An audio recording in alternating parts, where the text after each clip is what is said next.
and I was just going to push his truck off an overpass bridge and was going to nosedive into it and was just going to kill him and myself and anybody else that got in my way. Because like I said, I never wanted to quit and I never wanted to get sober, but I had done some incredible things in my short 24 years of life. And I thought if this was all it was going to be, why in the world would I want to be alive another moment? Life changed and I got thrown out of school and became an adult. And that's where the drugs and alcohol were introduced to me because all the people that I were around were 20 plus years older than me. Like, there has got to be something greater than us controlling all of this.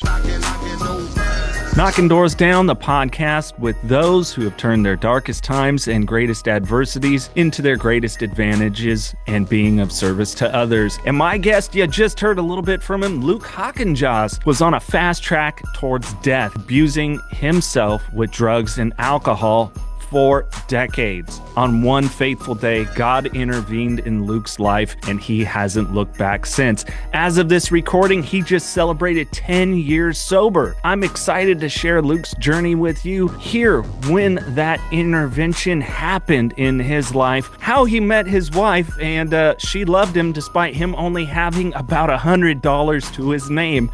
And we also dig into the life that Luke's built and being of service to so many other people. It's a phenomenal story. Thank you for subscribing on YouTube, Apple Podcasts, Spotify, or wherever you get audio podcasts. Here's Luke Hockenjos. Luke, thanks for joining me this morning, brother. Yeah, what's going on, Jason? Thanks for having me. Oh, yes, sir. My pleasure. I mean, for those not watching, you know, those overalls you're wearing are like very familiar. I worked one of my best friends. He's a fabricator. So yeah, man, that's what I grew up doing. I was my dad's welder's helper when I was 6 years old, and so just grew up around that. And this is my style. You know, this is what's comfortable to me. Yeah. Hey, isn't it nice when we get to that point when it's like, this is just who I am? Yeah, yeah, and you know, in the early sobriety, was trying to live a little. I don't want to say different, but I would dress in an appearance to where you wouldn't think that I was a homeless recovering drug addict. You know what I mean? Yeah. But now it's like, what? I don't care what people think or what they say. I'm married to a beautiful woman, have two beautiful kids. I don't. Jesus loves me, died on the cross for me. I don't care what you have to say about me. You know what I mean? So I'm gonna wear my. I'm with you, man. Yeah. Well, I want to get more into all that in your path. I mean, your story's phenomenal, and I really want to dig into the hows of your recovery, not just the story of it. But Yeah. I start my day with gratitude. That's what I do. Hit my knees. Yeah, And, man. so three things you're grateful for this morning. Salvation, Jesus, because without him, I'd still be out in the streets. And grateful for my wife who has met me when I had $100 to my name and still agreed to marry me. Another work of the Lord. And then my two little girls, man, Josie Dean and Corey Ann, 2.5 years old and a month old tomorrow on the 30th. So Wow. that's what I'm grateful for. Wow. Boy, Yeah, I miss some people, you know, they go, oh, that's tough when they're little. I miss it. I miss it all. I've got yeah. teenagers. I miss Oh, it, man. wow. Yeah, you got to Yeah, eat that up.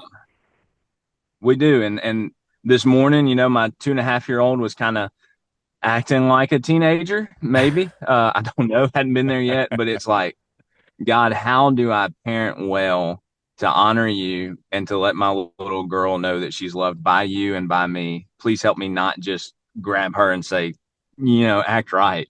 And so it's just parenting's hard, but it's so rewarding. You know what I mean? Yes, yes, it is. And oh gosh, yes, that I could turn this episode into about me, but we won't do that. Uh, Yeah, that's and whatever. and I'm glad that you shared that because you know me through my faith, I've had to dig into that more through these challenges, and I know that a lot of people, especially newcomers that maybe if it's 12 step based or whatever it is, sometimes have an issue with the God part. And like I tell them, it's all Yeah, a God part, everything of it. If you yeah, if you're coming in to celebrate yeah. recovery, which is what I do now, that's obvious. But if you're doing, Mhm. you know, AA, NA, whatever it is, it's all a God part. Yeah. Yeah, for sure, man. Especially when you take a look at the big picture of it all, right? Mm. Like you and I just even breathing, like there has got to be something greater than us controlling all of this, right? And which I've come to believe is Jesus. That's I put my faith and my trust in him, not because I'm some religious nut, but because he sought after me while I was still selling crystal meth. You know what I mean? Yeah. Like that's why my faith is in Jesus, not because I was raised in it, not because I am brainwashed in it, but because when nobody else wanted me, he still wanted me. And so everybody else checked out on me except for the people that loved Jesus more than they loved me.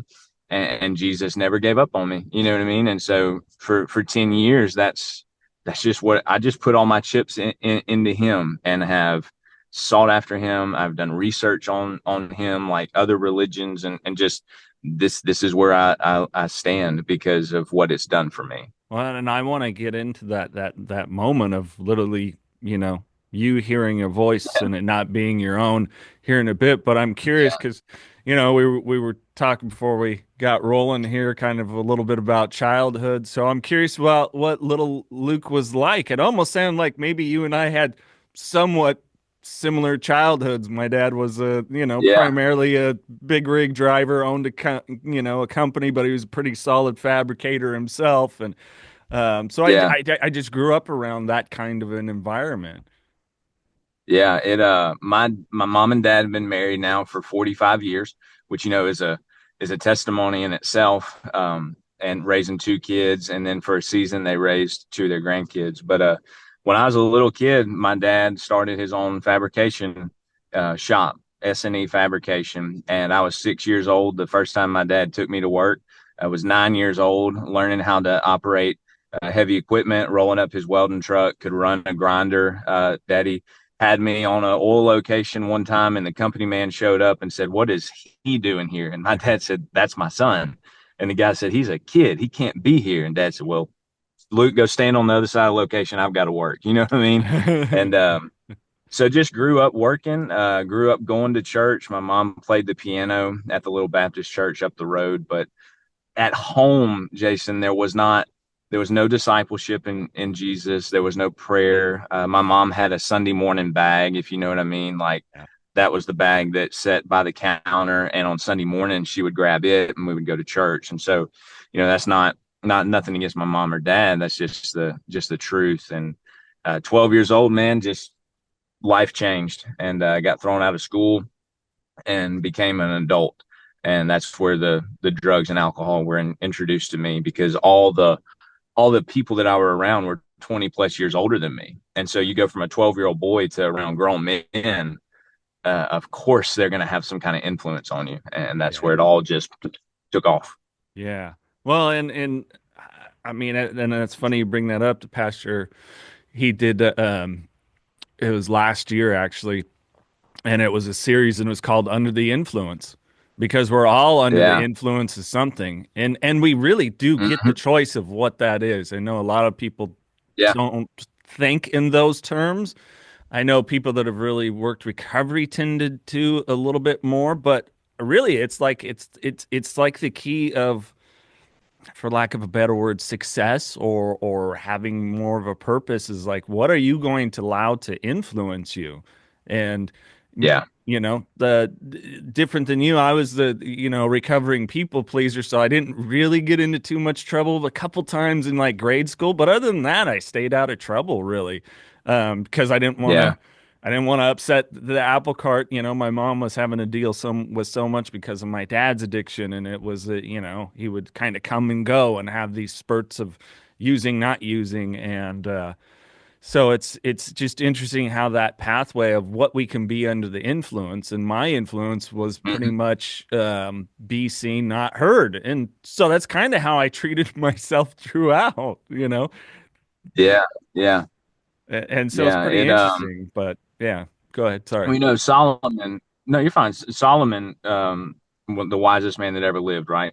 In Proverbs 4:23 says, above all else, guard your heart, because out of it comes a wellspring of life. And I don't know if we realize how influential our surroundings and everything else can be. Like for me, what influenced me the most was the grown men that I was around, but also the music that I listened to, right? Like I learned how to sell drugs by listening to rap. Like I may wear overalls, but I came up listening to Pimp C, C Murder. I grew up in the Lil era, Lil Jon, Lil Boosie, all those people. And so they influenced me in learning how to sell drugs. Like nobody in my family taught me how to do this, but the music that I listened to and the people I surrounded myself with, they influenced everything about me.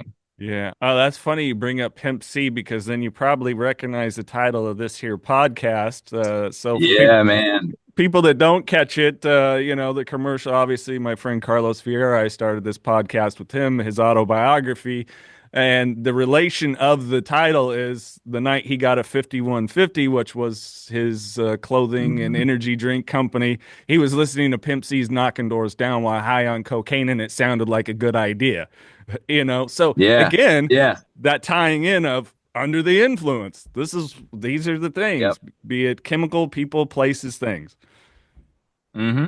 Yeah. And it's, I don't know if a lot of us understand that, because it's like, oh, I can hang around somebody that's talking about cheating on their wife or cheating on their spouse or doing these things, and it's not going to influence me because I'm not them. Well, you're hearing it and it's going in and it's having some kind of effect regardless of what you think, because there's things that happen in this world, not to get weird on this, but like there's things that happen that you and I can't see in the moment, and there is a battle taking place for our souls and for our lives. And so it's like I've got to guard myself, Jason, or else I'm going to get back in that groove of like, man, I could go do X, Y, and Z and hit a lick, and then everything be different in my family. If I'm not careful, that's where I'm going to end up. And that's why I guard my heart and I spend as much time as I can around people that love Jesus more than me and that will call me out on my stupidity, and that I can confess to and be forgiven and grow in my relationship with Christ. Knockin Doorz Down by Carlos Vieira, now available wherever you get audiobooks. I wasn't done partying, and I didn't want the binge to end. I think I knew that when I finally got home, I'd have to face what I had done, and I wasn't ready to do that. Being responsible for my actions wasn't something I was looking forward to. I had abandoned my wife and baby, my family, and my business. I wanted to avoid the shame of returning to what I had left behind. Even though I was not yet going home, I wasn't sure I had enough resources to continue the binge. Click the link in the podcast description to find out more. The We're Out of Time podcast with Richard Taite, musician and social media influencer Andrea Russett. How long you got? As of today, 2 weeks. Model and Instagram sensation Lacey K. Summers. You've never done a drug or a drink, have you? No. The star of Netflix Tall Girl Ava Michelle. The next morning, I found him, and You found him? I did find him. The We're Out of Time podcast with the man who revolutionized addiction treatment, Richard Taite. Subscribe now on Spotify, Apple Podcast, and YouTube. We'reOutOfTime.com, and we'll see you next Tuesday. I appreciate you sharing this. I think that's just the huge imperative part of I've had a lot of interactions with people lately that are either struggling or new to their recovery. And I mean, that's the number one thing I encourage is find that community. I understand that maybe you didn't have the same voice that I did. So again, I don't push it. I try to be a gentleman, but I encourage find that positive community. And then, well, what's an example? Well, recovery meetings for sure, because that's what it is. It's a group therapy, essentially, group support. And I said, I'm a churchgoer, and you're more than welcome to come anytime you would like. If hopefully, maybe at some point they hear that calling. And I think it's just giving people the offering of that it's there. Hey, fellowship is here. No, I was just saying that's a pretty phenomenal word, right? Like Jesus saved my soul. Okay. 10 years ago, I put my faith and trust in him. And then not long after that, I was curled up in the fetal position in an abandoned apartment, crying out to the Lord saying, if you don't do something, I'm fixing to go back, because I was by myself alone. And I got a text message from a girl that I used to run with. And it said, what are you doing? And I was like, going back. And I said, nothing. And she said, will you come to Alcoholics Anonymous with me? And I had been at 15 when I got in trouble one time. And so I already knew where the place was. I knew what time they met. I got in my truck, drove across town to a place called the Gratitude House in Ruston, Louisiana, walked in the doors. And so Jesus saved my soul, but Alcoholics Anonymous is what he used to keep me back out of the streets. Because like you said, there was a group of people there every day, twice a day, that had the same issues that I had. Some of them had the same desires that I had, but it didn't matter because we were there together and we were holding each other accountable. And if one of us went out, the moment they came back, they wrapped their arms around and said, "Hey, we're still here and we're here to help you. And we want to see you do better in your life than what you're doing now." So I'm huge on Alcoholics Anonymous, Narcotics Anonymous, Celebrate Recovery, church, anything that you can do that can help you get away from being isolated. Because the moment you get isolated, that's when you start getting back in your thoughts. And that's when I believe that the spiritual warfare starts to take place and it just gets nasty. Yeah. But when you have that group of people, man, we're stronger with other people than we are by ourselves. Yeah. You know, unless you're like The Rock, because that dude's freaking jacked. You know what I mean? But like when we have people, man, it's unbreakable. You know what I mean? Like, and so I'm all for support groups, and that's my early sobriety, bro. Like AA church, AA church, AA church, Celebrate Recovery. Like every day, I was in some kind of support group because that's what I needed. Yeah. Well, goodness, how old are you when you got sober then? So, man, in just a few days, November 2nd, it'll be 10 years. I was 24 years old when I got sober. And there was never a time before that where I was like, I should probably get sober, right? Like I was crystal meth, drug of choice, 8 ball a day was my norm, alcoholic, drank an awful lot, did a lot of stuff. And so there was never a point in my addiction where I was like, oh, this is bad. This has a hold of me. I mean, I was ready to die or go to prison for the rest of my life. But in my sin and in my wickedness, God still showed his love for me by sending Jesus after me. And so at 24 years old, I was trying to commit murder. And I heard the voice of the Lord say that, son, this isn't the plan I have for you. It's time for you to go. And I surrendered my life to Jesus. And so for 10 years, man, I've been sober, walking with the Lord. And it's been a pretty phenomenal journey.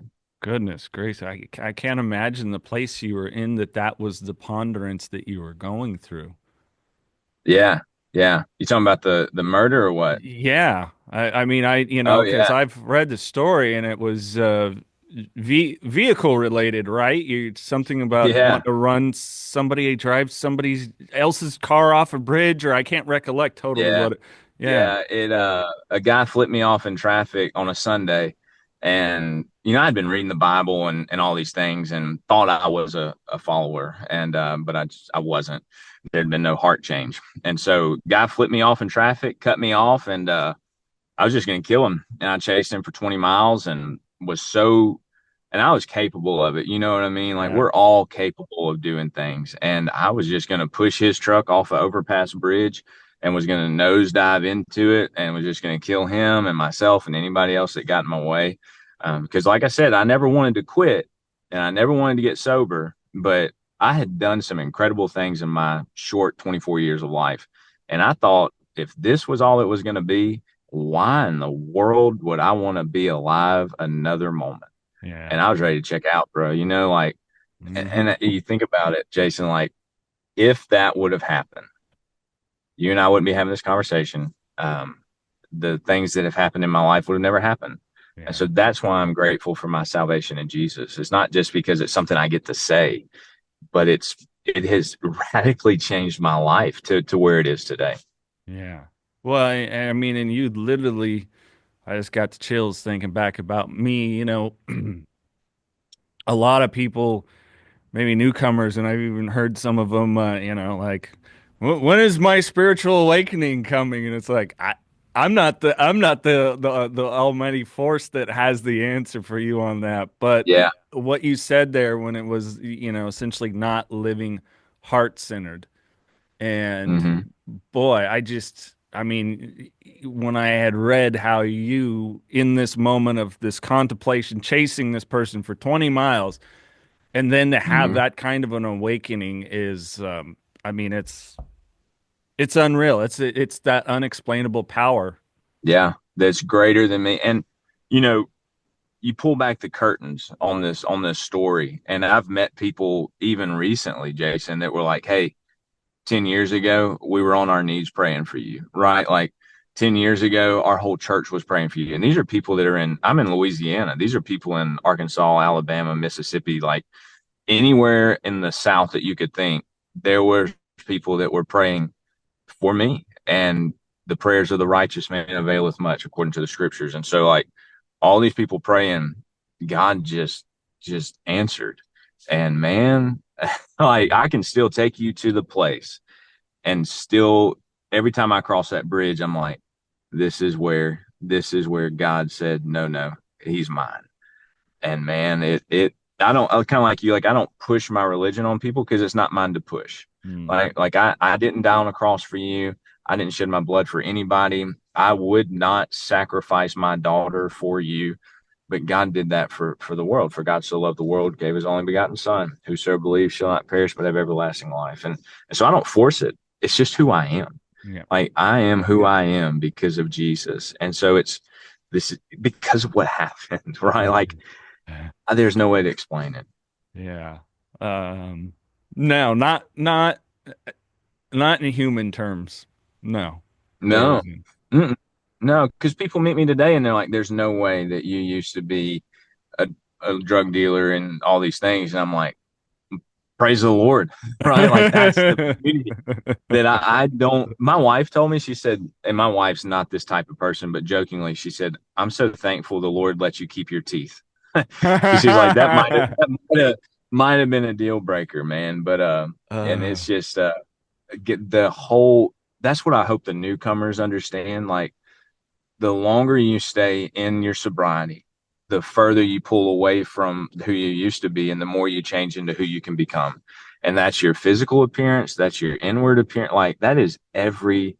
And and you mentioned the newcomers are like, when am I going to have my spiritual awakening? It's like, if you woke up today, you had a spiritual awakening because you were given breath in your lungs. You were given an opportunity to take another day, another opportunity to take another step. Like, just because you don't necessarily hear what I hear or feel what I feel doesn't mean that you're not having a spiritual awakening.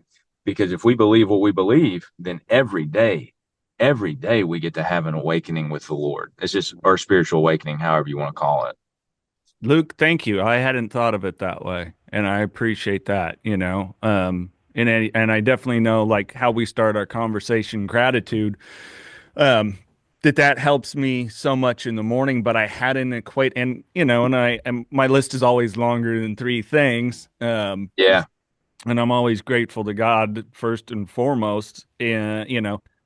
And I even oftentimes the first thing I'll say, grateful to, God, I'm grateful for another day. I'm grateful for my problems that I have now. I'll take those over what I used to have and those problems of others. Have you dug into the archives of past Knockin Doorz Down podcast episodes? The Knockin Doorz Down podcast archive is available to you for free. Check it out. Here's a snippet from when Charlie Sheen was on the podcast. I think shame and people pleasing are completely interwoven. Absolutely. I agree 100% because I know I greatly struggled with that. Still do at times. Right. And what is shame really? It's us writing a story about how someone's going to interpret or judge us with us having no idea what the outcome of the next moment is. This episode and so many more in the Knockin Doorz Down archive. And while you're at it, hit that subscribe button, give this video a thumb up, leave a comment, and share with somebody else that you know will get value out of the Knockin Doorz Down podcast. I hadn't thought of it that way, though, that really is, because that whole awakening is just about a growing consciousness and an awareness, and that primary thing that I think is an unavoidable, as maybe it's as we age, but we gain a God consciousness as in life. And who knows when. I mean, I met some amazing, young people that are just like, wow, like Like you had all the foundation. Awesome. You're Yeah. extraordinary, but I think it's just a necessary process for the reward of life. And it's the energy that we carry forward. Like you were saying, being heart centered, it allows us to go into any and every situation, even dealing with people that maybe would have influenced us negatively before. And I'm not saying we continue to mingle, but it allows us to Right. go in those situations and carry forward that energy and that love and that God consciousness into all situations. Not saying I don't Hmm. ignore it at times, because Yeah. somebody on my way to the studio today, the traffic situation, like, son of a, come on, like, get on the freeway at quicker than 25 miles per hour. But then I had to Yeah. breathe, Yeah. settle down, and remember. Yeah. I heard an old timer say one time he's in a meeting, he said, son, at times you're going to totally lose it, but get back to it as quick as you can. Yeah. And when I heard that, I was like, what is this old, this grumpy old dude that sits on the end of the table, wears overalls? I guess that's who I'm becoming, who could prop his arms up on his big old belly. And he said, at times you'll totally lose it, but get back to it as quick as you can. And now I know what he's talking about, right? Like, we're human. But we all sin, fall short of the glory of God. Like, we'll all make mistakes. We'll all have anger. We'll all have frustration.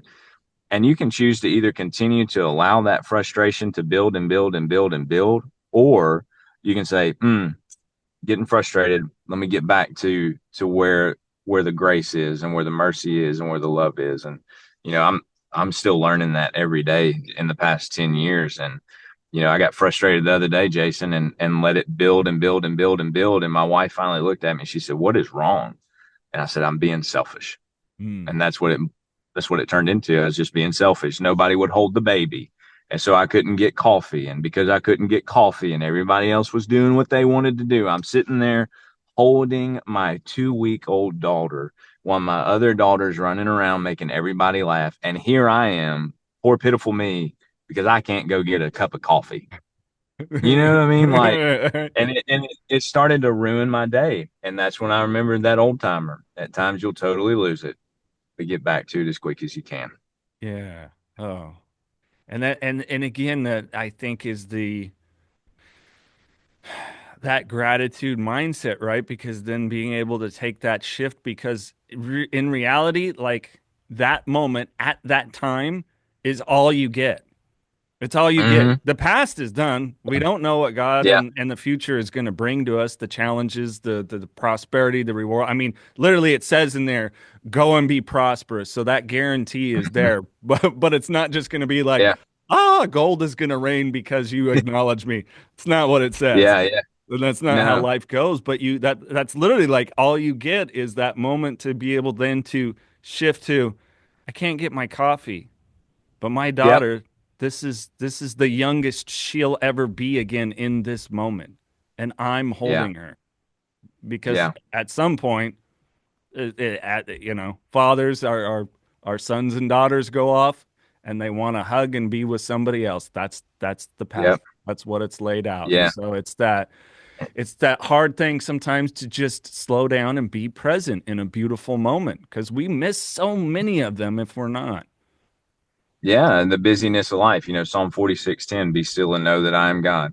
I'll be exalted amongst the nations. My name will be made known in the world. And, come to me, all of you who are weary and heavy burden, and I will give you rest, right? Like, cast all of your cares and anxiety unto me. Like, we don't have to be so busy, Jason, that we miss the beautiful things that God has given us, like our kids, every stage of them, right? Even the teenagers that think they're 30 and the toddlers that think they're teenagers and the babies that have blowouts. And I'm not talking about in their Goodyear tires, right? Like, it's all the moments that we get, God has given us to have, in the mountains and in the valleys, in the trials and in the triumphs, in the prosperity and in the problems, right? Like, all of those God's given us.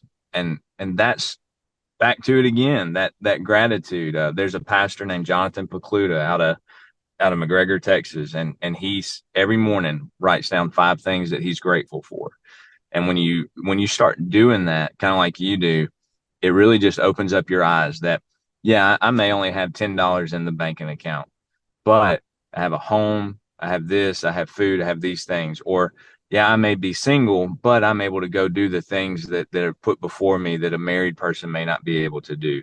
Or all these things, when you start listing them, you're like, that's what God's doing in my life today. Yeah. Yeah. And reflection is, it's a requirement. It's like, well, when we were kids, what was that campaign? Reading is fundamental. It's gratitude Oh, is fundamental to life. It yeah, just is. yeah, yeah. Reading was not fundamental in my life as a kid. I was, they'd made me ADD. I was like one of the trophy children that they used to diagnose. And oh boy, now though, it's crazy, man, Jason, and you can probably agree with this. The more that you stay in a sober mindset, the clearer your brain gets, the more you're able to think and the more you're able to do. And that's why I always tell people in early sobriety, right? Like, you need to give it time, because my brain wasn't clicking normal for the first year and a half. And I see that regardless of the length of an addiction, right? If you were addicted for a month, then about a year and a half, right? Like, your brain needs that time to kind of reset itself, so that you can start doing things. I'd have never, ever would have told you that I would enjoy reading. But now, 10 years sober, I enjoy getting up before anybody else in my family and reading, because my brain has just, by the grace of God, kind of reset itself. And so I can sit still, maybe for a minute, sometimes 30 minutes, but I can focus enough to read. Yeah. And that's not using reading as an example for everybody. But if you're in early sobriety, give it time, because it's the most valuable thing that you have. And it's the one thing that you can never get back. Put time in your sobriety, and don't get so messed up when things aren't going your way. Keep pushing, keep moving, keep walking, and have those people that can do it with you. Yeah. Because it is unbelievable what happens. Oh yeah. And I think it just, any challenge, I know there's people that listen that maybe they're not in recovery, they know someone, or struggled with mental health stuff. I know you mentioned the ADHD. Dyslexia was a big part of my bad self-image, and not even knowing I had anxiety. I didn't even know what it was, literally, till I got sober, till about, just over 6-7 years ago, where, really started my sobriety journey of understanding what that was and those things. And it all of it takes time. Yeah. We're in a fast food world, where it's like, get it now. And it's like, a lot of those good things, those good healthy things, because I'm just, as I say, diet and exercise is everything. And people, like, well, yeah, food and nutrition and exercise. No. Because if you read crap, eat crap, think crap, talk crap, hang out with crap, your life is going to be crap. That's just how it is. Yep. Like, you got to examine these things. So diet and exercise, the disciplines that come in with it, it's just imperative. Especially for those of us that came from a lack of discipline. Well, we were disciplined in what we wanted to be disciplined in. True. And that's in my addiction. I was, and this isn't me trying to be braggy, it's just a true statement. I was really disciplined in what I did, and that showed in every way until the very end, when everything just started falling apart. And so you can be disciplined in what you want to be disciplined in. You just have to put in the effort and put in the time. People don't lose weight because it's hard, right? If it was easy, of course, I guess, nowadays they make things that make it easy, but whatever, right? Like, if you want to be a good nutritionist with your body for the rest of your life, it's hard, and it takes discipline to pick up the healthy meal instead of the fast food meal. Yeah. If you want to stay in sobriety, it takes discipline. And sometimes it means cutting things off that you never thought you'd have to cut off. Family members, friends, jobs, and you may have to cut all that loose. But if you'll put in the effort and put in the time and work the disciplines, the outcome is far greater than anything you could possibly ever imagine. Yeah. Yeah. Well, and I know your story is a situation that, boy, I don't know. I don't know if anybody's reached out, but boy, it's the movie or TV show, because, being at that around that age of 24, you homeless, you just went on a Yeah. trek. Like you went on a journey, Yeah. man. Yeah, man. When I heard the voice of the Lord, and so many people, they're like, well, what did it sound like? And I'll mess with them. I'm like, Morgan Freeman. That's exactly what it sounded like, you know? I'm But drinking coffee, it's, almost spit it everywhere. that's why I did that. But I can't explain to you what it sounded like. But the scriptures say, my sheep hear my voice and my sheep know my voice. And so I knew what it was in that moment. And he said, son, to sit in the plan I have for you. It's time for you to go. And so I put my truck in reverse, kind of looked at the guy that I was trying to kill and was like, drove off. And then, man, I felt the Lord told me to go, and I went, and I traveled all across the East Coast, man, all the way up to Chicago, all the way over to South Carolina, North Carolina, down into Florida. And anywhere I felt the Lord was telling me to go, I'd go. And then 2 weeks later, ended back up in my hometown of Ruston, parked outside of a coffee shop, and lived in my truck for the first 7 months of my sobriety. And just, man, read the scriptures and said, okay, if this is false, I'm fixing to find the false side to it. If this is real, I'm all in. And that was 10 years ago, and I'm still all in. And it's a wild story, man, that I get to relive every day. And it's just crazy. What was some of the encounters on that 2-week journey that you had? So I was in Chicago in November, and I don't know if you know that they call Chicago the Windy City. And bro, I was homeless. I had a suitcase full of clothes, and none of them were designed for Chicago. They were designed for Louisiana, where the mosquitoes are big and the weather is hot. I'm in Chicago in a wife beater and a sports coat, walking into this church, man, thousands of people surrounding me. And this old lady singled me out, and she said, you look lost. And I said, well, I was, but I'm found, you know? And she said, you're not from here. I can tell by your accent. I said, no, ma'am, I'm from Louisiana. She said, do you have family here? I said, no, ma'am. She said, do you work here? I said, no, ma'am. She said, so you drove from Louisiana to Chicago just to come to church? And I said, yes, ma'am. It looks that way. And Jason, I grew up in a very, very reserved Baptist church. If you raised your hand, I thought you were asking a question. If you spoke outside of context, you got in trouble, you know, and so not a lot of freedom to worship.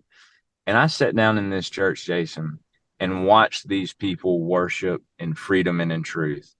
And then left there and went to a smaller group inside the church where a guy stood up, shared his story about being sexually molested most of his life, and how God did a great work in him and all these things. And it was in that moment I felt the Lord say, if this man can tell his story in boldness, then you get ready to tell your story in boldness and in truth. And man, went from there, just said, okay, wherever you lead me, I'll go. And ran out of gas a couple of days later in Florida and walked. And the first place I came to was a church on the side of the road. And walked in to this little old church, and there was a big old hat lady, if you know what I'm talking about. People with them big old hats, and her eyes got big, and my eyes got big because I'm tatted up head to toe and was in shorts and a wife beater because it's all I had. And she asked me if I needed the pastor, and I said, "No, ma'am, I'm here for church." And this pastor came up to me. Irish is his name, and that man allowed me to share my story for the first time in a church on a Wednesday night. And so just all. There's more stories than you and I probably have time to go over on this thing. But it just keeps going, Jason. And there's stories where I have failed. You know, I've never relapsed. I'm not saying that in a braggy way.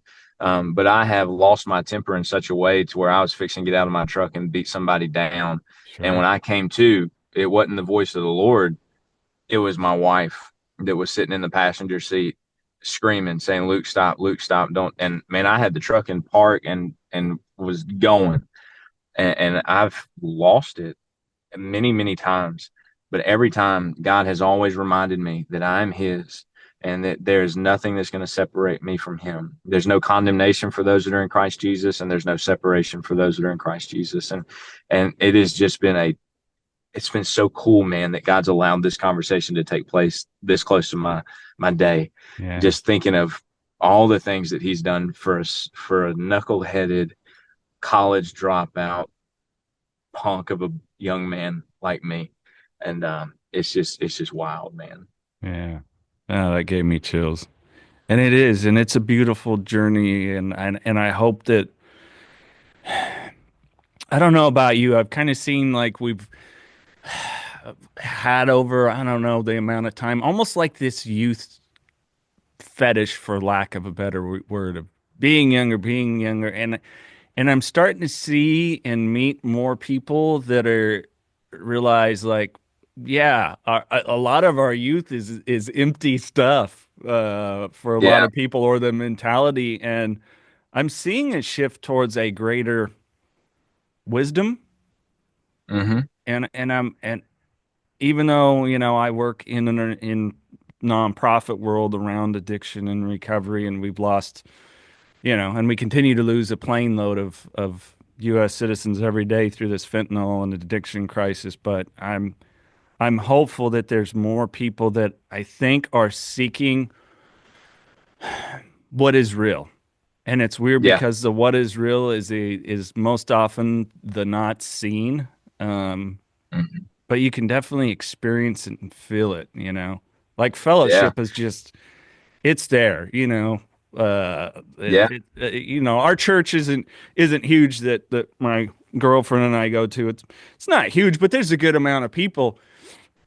And boy, it was maybe a month ago, and the pastor I had known, I worked in radio for 20 years, and he used to come in and record these almost like devotional, like inspirational messages. I forget what they were called, and then he comes up one day and he goes, just like, I know you.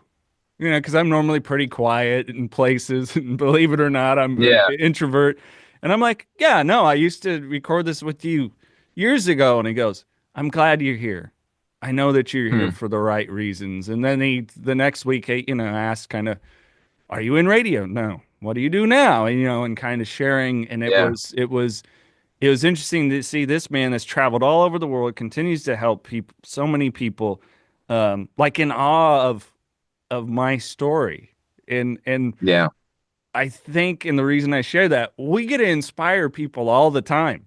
It's like, no, Mm-hmm. you inspire me. You were just like, he's literally gone to the village. My girlfriend and I sponsor these children down in South America, help give them clothing, water, food, education, stuff like that. And he's met the kids, he's like, oh my God, Yeah. that's beautiful Yeah. families. And, it's like, no, you inspire me. Well, you inspire me. Like you were dancing with the devil. I'm like, me? Huh? No, you're the pet, and it's just, it's Yeah. so Yeah. interesting that I think there really is a striving now for more wisdom, and that of people Mhm. showing this pathway of overcoming adversity. Turning our adversities into our advantage. I'm not sure what the wording I'm trying to say. I think you're picking up what I'm putting down, though. Yeah. It's a hunger and thirst for the truth, Yeah. because you think about it. I don't know how old you are, Jason. I'm, 46. I'm 34, 46. So like you and I grew up in different times, but we also grew up in a time that's much different than what kids are growing up in today, or the students. I don't even like using the word kids, but the students, the younger generation, they're growing up where they can watch something and not know if it's real or if it's AI or if it's anything like that. And so they're looking for real, authentic stories of things that will, like you said, inspire them to see that there is so much more out there than what they're seeing. If you and I wanted to see the world, we had to get in our vehicles and we had to go. We had to get on a plane. We had to go. Nowadays, they can put on a virtual reality headset and they can see things, but it's still not tangibly real to them. But if they hear our stories and then they see us and they're like, man, this is a real person with a real story, with a real truth, they're just hungry for it, because everybody lies on these social media platforms that they watch. Not every social media platform, but the majority of them just give them their highlighted reels, and they're sensing that. They're like, this isn't real. This isn't what I want. I want something that's true. And praise the Lord that we know what truth is, because it's what lives inside of us. We're not perfect. We don't use that as a crutch to fall into our imperfections. We use that as a reality to grow into perfection. And we get to show them, like, I fall, I mess up, but here's the reality. I still get to grow, and I still get to change, and I still get to follow the truth. And so you talking about this younger students or younger people, man, you should hear about what's happening on college campuses with this thing called Unite Us, and all these other things happening with student organizations, and just people are coming to realize that there's something greater in this world than anything they've ever experienced. And it is almost like the 70s, except for I believe it's greater because we get to have that front row seat and get to watch what's happening. We don't have to necessarily be where they are. We get to see what's happening right now. And it is unbelievable what's taking place. And you mentioned fentanyl and all these things that are literally thousands upon thousands of people are dying from it, if not daily, pretty close to it. And I think what we're going to have to see is people like you and people like me that are in recovery being more open to share our stories and let people know that there is hope. You don't necessarily have to get sober the way that I got sober. You don't necessarily have to work the same steps that I worked, but there is hope for you. You're not too far gone. If you have breath in your lungs, then there's still an opportunity for you to find freedom from the thing that has control over you. No matter what the world says, no matter what the people like, there is still hope for you. You're not hopeless. You're not helpless. Fentanyl is not greater than what you and I have got to experience. And so we get to be here for such a time as this, Jason, to allow people to see that there's more to this life than what we've experienced. And it is, I've used the word several times, it's unbelievable. Yeah. What you get to experience in this life. Yeah. Thank you for sharing that, Luke. And yeah, and I think, and I don't know if this just come with age, and like you said, that time that we get as we get more sober and the brain starts to work better, and it's funny. Even having this conversation, it was yesterday with someone on another podcast I do for the nonprofit that I work at, Parents and Addicts in Need, and I think we need to have you on there because then we can talk about some of the different work that you're doing, because that'll be more aligned with that. But this awesome lady, I'll try not to be in my truck for that one. That's all right. The signal held up. We're good. It's come out amazing. And we were talking about prosperity and that promise of prosperity. And I was saying, yeah, like now, my finances have really started to improve. And I was like, at one point I was like, how can it be now? I'm 46 and my finances, like I actually finally have something in my savings account that's got, more than after the decimal point two numbers. And and the funny thing that it just dawned on me too is like, I had a rapid reflection, like God was preparing me. He said, I will start to help you prosper financially, but you got to educate yourself. You got to become more fiscally responsible with your money, understand it better. And my girlfriend and I, we did part of our thing. We did a financial prosperity course and we've stuck to it and it's worked. So I've learned that. So that was put in front of me. And then I needed to hear this is to help people. So I help my people, my immediate people. And that is my priority now is, yes, there's things I want to do. I love Disneyland. Like, I want to go a couple times a year. Like that's for me. Yeah.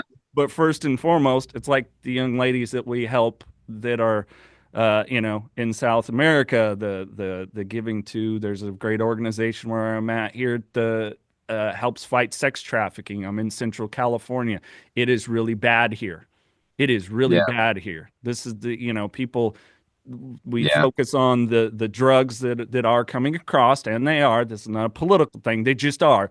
The greater thing is in these cartels and people doing these god-awful things towards humanity, they're making more money off of the human trafficking in reality than they are the drugs. And so that was what it was God needed me to still continue to go through those trials to do his will. And every time I seem to do more, to just like asking, please tell me what you want me to do with this, the more prosperity that all of a sudden seems to come. And it's weird. Well, I think it's I think it's in Luke. It says, "He that can be trusted with little can be trusted with much."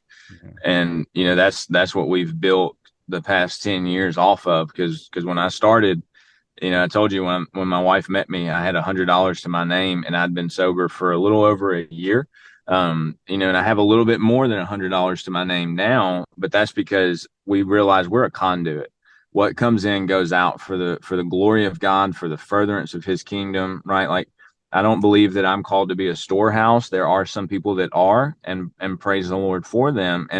But man, when we realize, Jason, like, what's done for me is not for me to hold on to and say, praise the Lord. What's done for me is for me to grasp, but then to release, so that someone else, so that it can just be flowing through. That's we've talked about it, the fellowship, the accountability, even to the finances, right? Like, I have what I have today so that I can pour into somebody that has less than I have today, so that they can have more than I had yesterday. I don't know if that makes sense, but in my ADHD head, it does. Right? When I first started, I had nothing.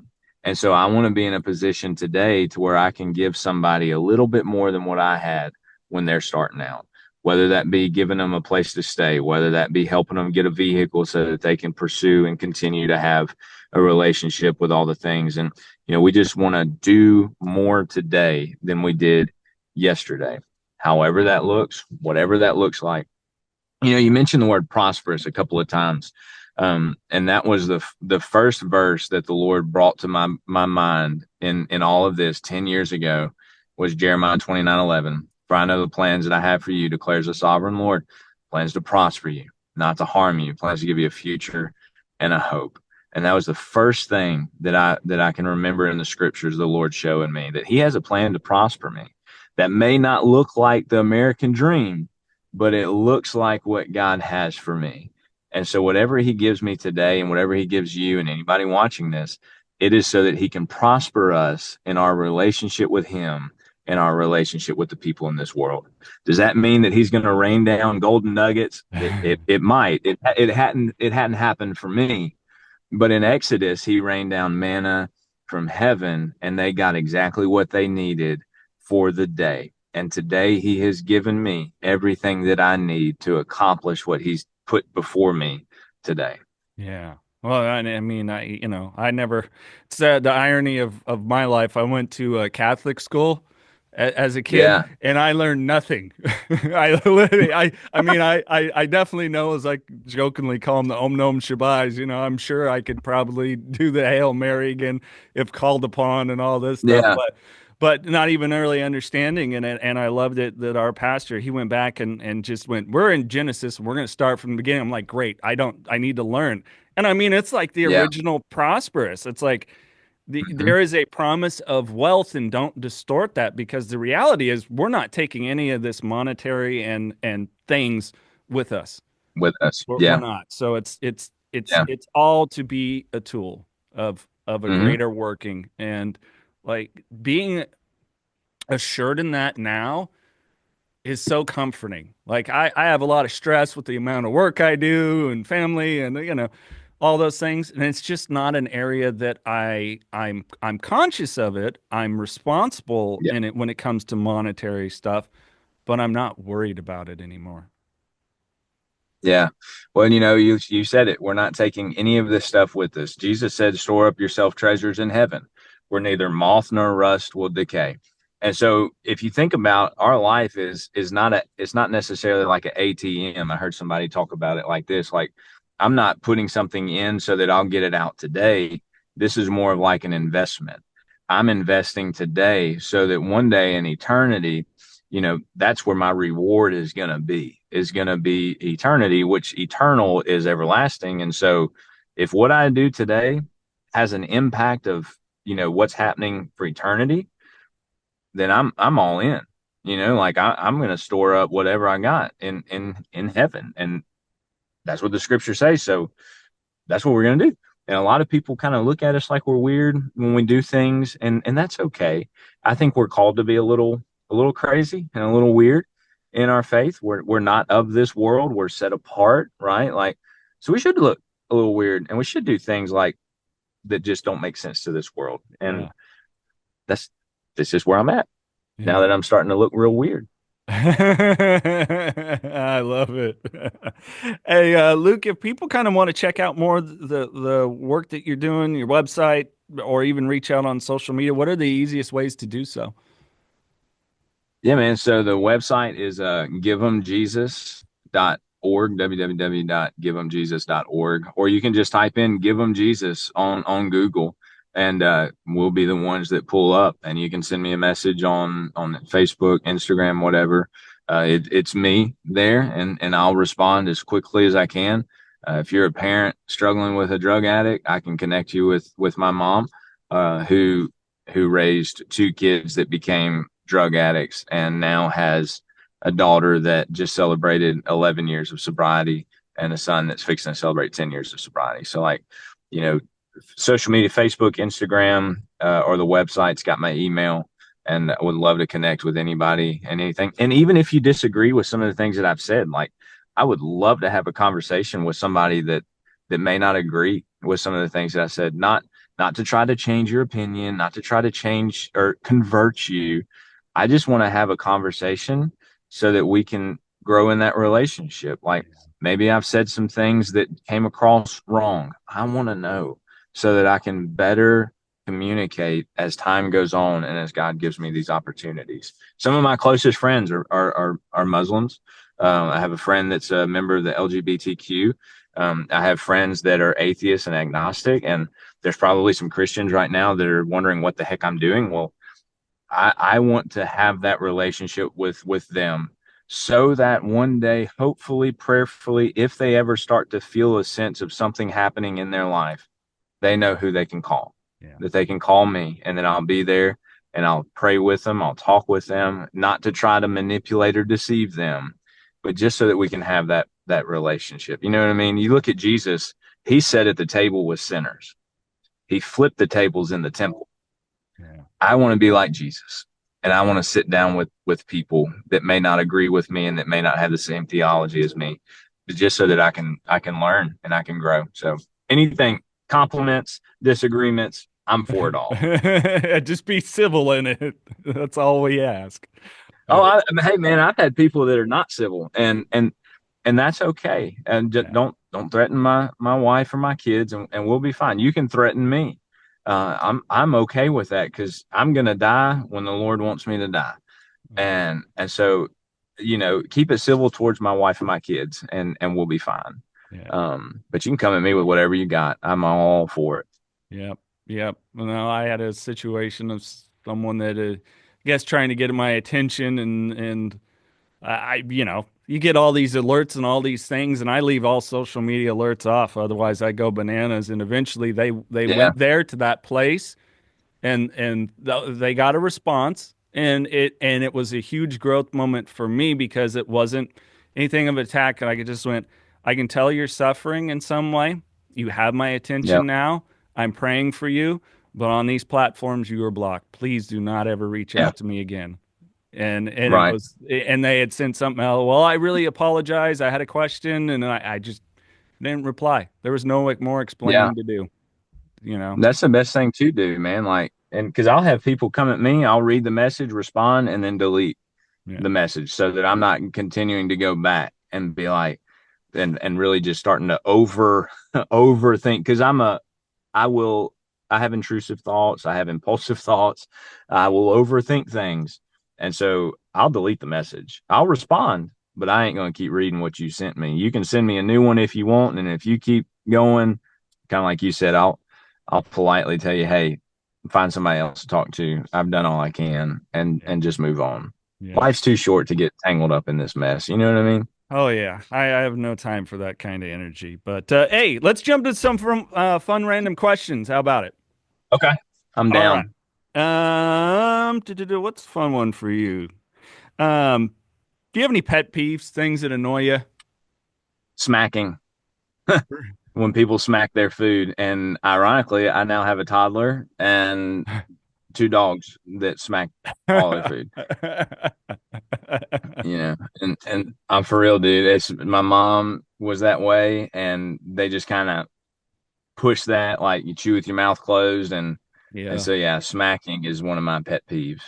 Isn't it funny how it's kind of like I was at a prayer group situation, and one of the people was praying for more patience. And I remember my girlfriend looking at him like, God's going to give you a lot of opportunities to practice patience. Like, what do you mean? Well, that's how he works. You want to grow in Hmm. that, you're going to have situations where you're going to have to practice it.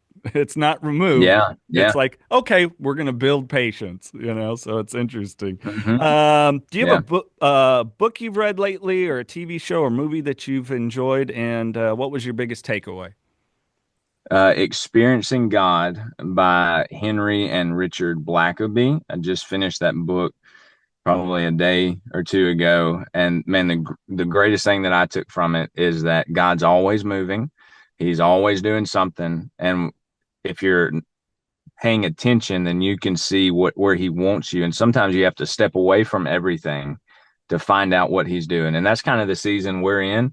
For people that don't know, I travel and preach all over the world, and really sense the Lord telling me to take a step back so that I could get back and growing in my relationship with him and my wife and my kids.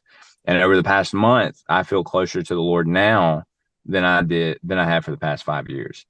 And so in that book, just learning like, man, God doesn't need me to do all these things. He needs me to seek after him and then to pursue him in the direction that he has for me. So that would be what I took away, just to be focused on what God has for me in this season and where he may be shifting us, moving us, or whatever. Yeah, absolutely. Um, do you have a hobby or interest, maybe that you don't talk about? People would be surprised to learn. Not really. No. I split firewood. That is my hobby. But most people that follow us on social media will see the woodpile devotionals. And so I told my wife the other day, I said, I don't have a hobby. I enjoy what I enjoy, and that's being with my family or going places and just working. That's what I enjoy doing. I know that's a little weird, but No. I enjoy splitting wood. No, everybody. That's the great thing about life. Is like when you kind of know, you know. You know, Hmm. like hey, I got Ferrari stuff on. I don't know if you see. I'm a motorsports Formula One guy, and hey, cool. Yeah. That's my thing. That's my kind of time of my fandom of something else or whatever it is. But everybody's different, Like Yeah. I enjoy working with my hands. I have to tinker to clear my mind, so it's not much different than, I mean, not as physically strenuous. It's been a long time since I split firewood. Uh, Yeah. but That's my work. That's my workout routine is yeah. firewood. Yeah, and it's good. It's like those situations too where I'm guessing maybe you probably have a wood burning stove or something too, and hey, you get to go and Fireplace. Yeah. yeah, you get to do all this stuff. It's like, hey, it's my exercise. It's a great meditative period, where you're Yeah. kind of, tend to be alone or whatever it is. Those are all beautiful things. Would you Yeah. consider yourself an introvert or an extrovert? I would say it depends on the day. Because there are times where I'm very extrovert, like I'm all out, I'm all open, but then there's times where I don't want to be around people. And I don't mean that in a negative way or anything. It's just the truth. Yeah. And so I would say I'm a mixed, I'm a little bit of both. And so my wife would tell you that I am extrovert, but it's just because that's just sometimes the nature of this beast is you have to be. But then there's days where I just want to be around my wife and my kids, Yeah. and that's it. Yep. So a little bit of both. No, I can relate to that because I do. I'll do some public speaking, or even I've done a couple podcasts live in front of an audience, or I Yeah. host MMA events at times, and it's like, yeah, it's all contextual for me. Like I don't, I'm not sitting here waiting, going, God, I can't wait for the next thing in front of a bunch of people. It's when the opportunity comes and I'm called to do it, or whatever, however you want to look at it. But for the most part, yeah, I'm just like, no, I kind of like my space, like Yep. you, home and those kind of things. So I can relate. We'll do one last one. Do you have a favorite place through all your travels that you would love to go back to? A favorite place to visit? Barnesville, Ohio, in September. A little bitty town in Ohio. They have what's called the Pumpkin Festival, and they grow some of the largest pumpkins. You're talking like 2,000 to 2,500 pounds. And this place, man, it was the first place that I got to preach outside of Louisiana, Arkansas, Alabama. And it's just a really sweet place for me. And I would love to take my wife and my kids there one day. The church runs about 25 people. So it's not like I'm talking about of course, I don't think that a church with large numbers has anything to do with the size of the church, right? And so it's just a place that's special to me. And you can look it up if you want. It may be hard for you to find, but Barnesville, Ohio, just a little bitty city, and that's a special place for me. That's pretty cool. Luke, this is where I like to give you the floor to leave any words of inspiration, support, and love that you would like to lend before we wrap up. Yeah. So if I could leave anything, it would be, don't give up on what's going on in your life. It may suck, and it may be hard, and it may feel like it's necessary to check out. But from somebody that was suicidal, and from somebody that was just in some dark places and some dark moments, I'm so thankful that I didn't check out so that I could experience all that I have. So if it's hard, if it's difficult, if it's tough, keep going, keep pressing forward. It's not over yet. You are not hopeless. You are not helpless. There is hope for you, and there's help for you. And there are people all across the world that would love to show you that. The next thing, if I can leave two things, I know you said just one, but if I could leave you two, if you're a follower of Christ, I just want to speak to you on something. We don't have it all put together. We don't need to be looking down our noses at people. We need to be focused on what God's done in our life, and simply what was told to me almost 10 years ago when I first started preaching was that if I would just give them Jesus, he would take care of the rest. Not try to convince them that my theology is better, not try to convince them that my way is better, but if I would just give them Jesus, that he would take care of the rest. And that's what I would leave for you, followers of Christ, that if you just give them Jesus, he'll take care of everything in your life, and he will show them his goodness and his mercy and his grace by the way that you treat them. Yes, sir. Luke Hockenjos, thank you, brother. I'm glad we got to do this. Yeah, man. Me too, Jay. I'm glad, man. I've been sitting here this whole time praying, like, Lord, keep the connection, because it is windy, misty, and I don't know if you've heard the couple of trains that have passed by, but there's one right there. Not a single one. And praise the Lord. I've enjoyed this, Jason. Thank you so much. Yes, likewise. Yeah, I just heard the train. See? Okay. His will, not ours. That's how it goes. That's right, man. Yeah. It's awesome, man. Well, thank you all for listening or watching on YouTube. Please hit that subscribe button on whatever platform. Remember, no outside solutions to inside problems, and keep knocking doors down.